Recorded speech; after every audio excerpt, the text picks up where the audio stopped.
Bon, je me nomme M. Ousseynou Kama. Je suis enseignant de formation.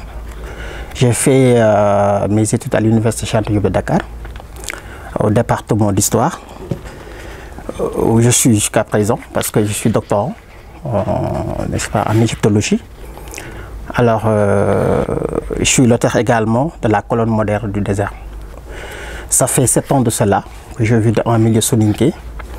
Et c'est par des constats, par un constat très général, qui m'a poussé un peu à réfléchir sur des thématiques comme des problèmes des castes, des problèmes de, n'est-ce pas, beaucoup de problèmes d'inégalité sociale, surtout en milieu soninké. Alors j'ai eu à côtoyer beaucoup de personnes, à poser beaucoup de questions, à réfléchir également sur des problèmes de caste, des problèmes de chefferie également en milieu soninké.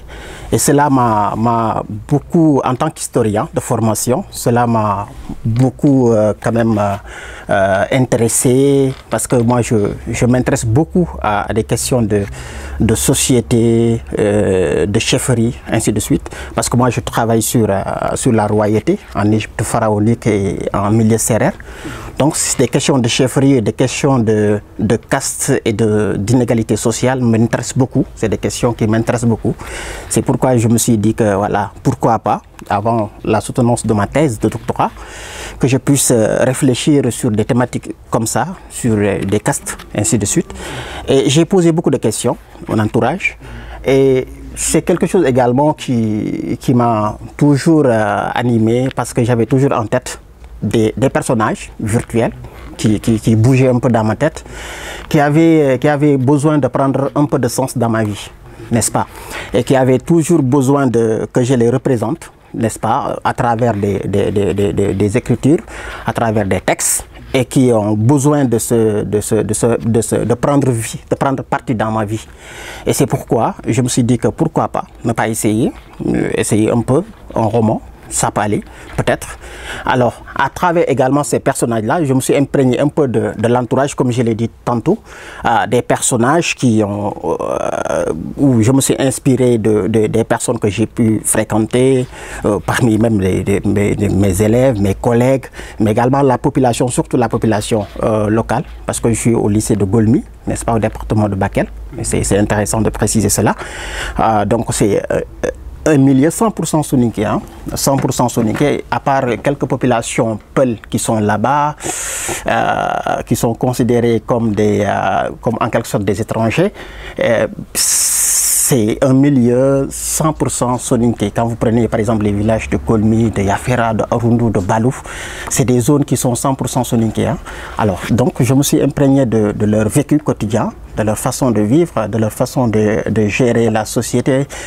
Donc c'est cela qui m'a un peu motivé à écrire ce livre. Ce livre parle précisément sur, n'est-ce pas, l'histoire d'une jeune fille qui s'appelle Djidja, qu'elle est soninké, et qui a fait ses études, ses débuts en milieu soninké, mais qui par la suite est allée à l'université.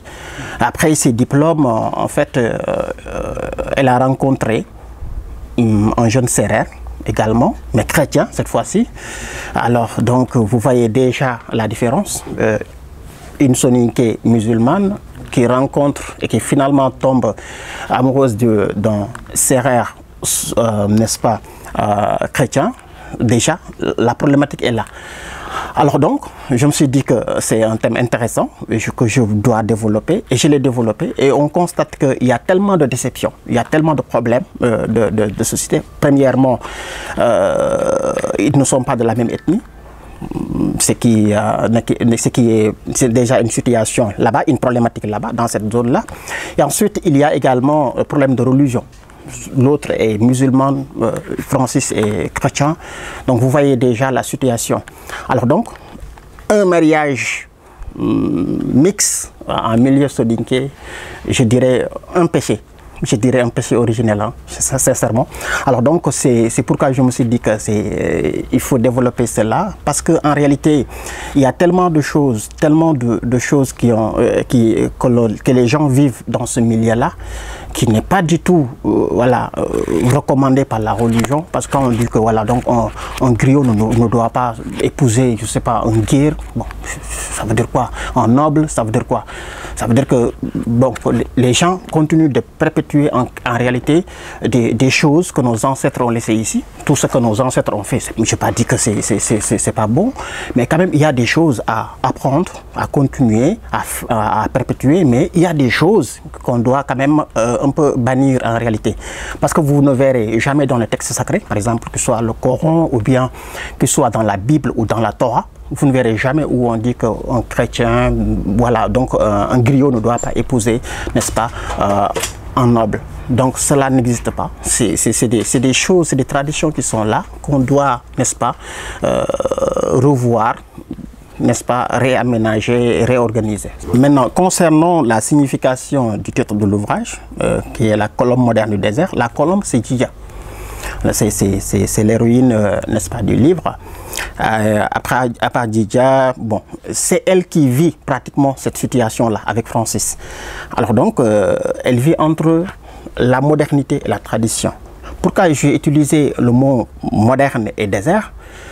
La moderne, il veut vivre ce qui est actuel, la situation présente, c'est-à-dire la modernité d'aujourd'hui. Et le désert, ça symbolise la tradition. Donc c'est une métaphore que j'ai utilisée ici. Ça symbolise la tradition, la tradition, parce que quand vous prenez par exemple la tradition, elle est difficilement altérable, bon, changeable, si on peut s'exprimer ainsi.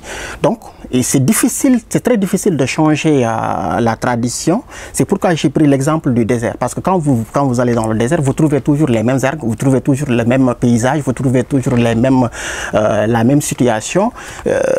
Il y a 50 ans, il y a 10 ans de cela. Donc, le désert reste le désert. Donc, c'est difficile de changer, n'est-ce pas, ce paysage-là. Également, c'est l'image que j'ai pris pour symboliser un peu, comment dirais-je, la tradition qui reste là, statique, qui ne change pas, et dont les gens ne veulent pas toucher, qui est une sorte de totem, ainsi de suite. Voilà.